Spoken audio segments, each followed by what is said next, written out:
Welcome to Strange History News. Breaking stories this week are overshadowed by the flooding in western North Carolina. So let's talk about that. As Hurricane Helene churned in the Caribbean, forecasts predicted a direct impact on the Great Smoky Mountains National Park. The storm intensified to Category 4 before striking Florida's Gulf Coast, then veered north toward the Smokies. However, its trajectory shifted eastward as it advanced. Helene, along with a preceding storm, unleashed a deluge across southern Appalachia, with many areas receiving over a dozen inches of rain in just a few days, and some locations seeing more than 2 feet.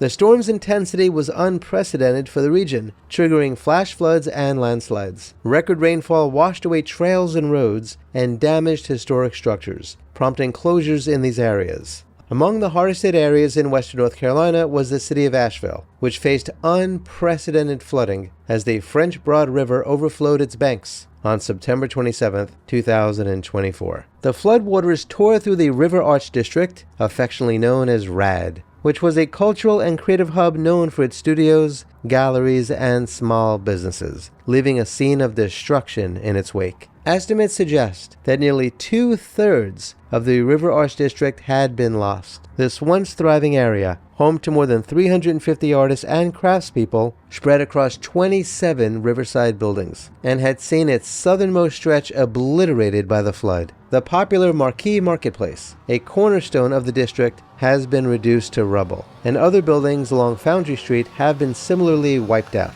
The impact on the local art community and small businesses is profound, with many losing not only their workspaces, but also their livelihoods. The flooding was exacerbated by a massive sinkhole that opened near Riverside Studios at the intersection of West Haywood Street and Riverside Drive. The deluge followed 2 days of relentless rainfall as Hurricane Helene pushed northward, dropping a ton of rain across the county. The saturated ground was unable to absorb the water, turning streets into rivers and sending torrents of water through homes and businesses.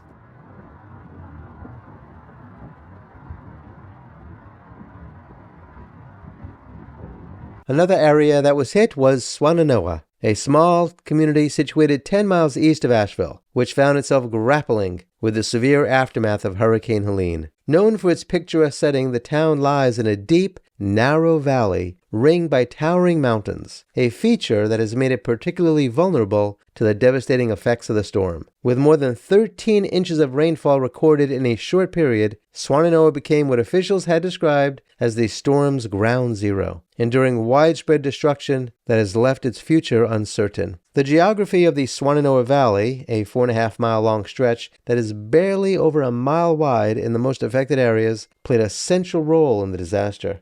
The valley is surrounded by steep mountain ranges, with elevations reaching up to 6,000 feet in some areas. This natural formation became a massive funnel for rainwater during the storm, channeling runoff from the surrounding peaks directly into the valley. The Swannanoa River, which usually meanders gently through town, surged to historic levels, peaking at over 27 feet on September 27th. The river's swollen waters, combined with the runoff from numerous creeks and 2 spillways from Asheville's nearby North Fork Reservoir, overwhelmed the valley's capacity to manage the deluge. The unprecedented flooding has had devastating consequences. Floodwaters swept through Swannanoa's main commercial corridor along US 70, damaging businesses and collapsing building foundations. The modest homes in the historic Beacon Mill Village, a neighborhood built to house workers for the now defunct Beacon manufacturing plant, were inundated, with many submerged up to their rooftops. More affluent areas near the Swannanoa River also suffered severe damage as floodwaters carried away vehicles and tore through properties that had long seemed safe from such disasters. Swannanoa's recent disaster is a reminder of how development patterns intersect with natural hazards. Much of the town's residential and commercial growth took place in low-lying areas close to the river, originally settled for their accessibility and proximity to water sources. The Beacon Mill Village, established in the 1920s to house mill workers, now houses a mix of locals and descendants of those early residents. The closure of the mill in 2001 and a destructive fire in 2003 changed the community's landscape, but many of the old homes remained. However, This history left Swannanoa particularly exposed to the fury of Helene, as floodwaters surged into areas that had not seen such extreme conditions since the Great Flood of 1916. The storm has not only left physical destruction, but also emotional scars. Families have lost homes, memories, and a sense of security that, for many, had endured for decades. With a death toll that remains unconfirmed weeks after the event, and hundreds still unaccounted for, the community faces a long recovery. The storm washed away homes, vehicles, and belongings, leaving behind a landscape strewn with debris and upturned lives. Rescue efforts continue amidst the hazardous conditions as emergency teams navigate broken infrastructure, power outages, and the persistent threat of landslides. For the people of Swannanoa, the path forward remains uncertain. Many residents are now faced with the daunting task of rebuilding their lives with limited resources.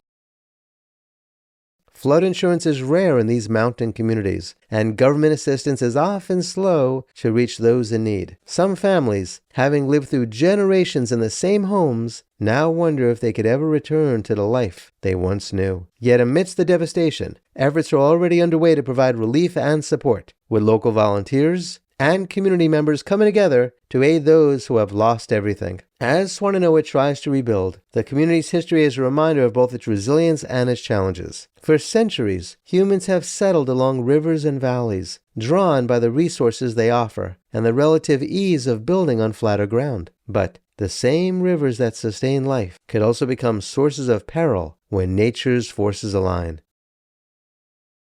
The town's location within a narrow mountain valley made it uniquely vulnerable to the catastrophic rainfall that Helene brought, turning a tranquil setting into a scene of destruction.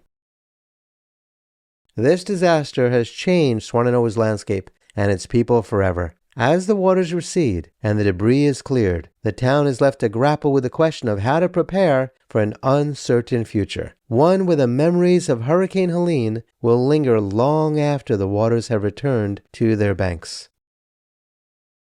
The challenge now is not just to rebuild, but to do so in a way that acknowledges the lessons of the past and the unpredictable nature of what lies ahead.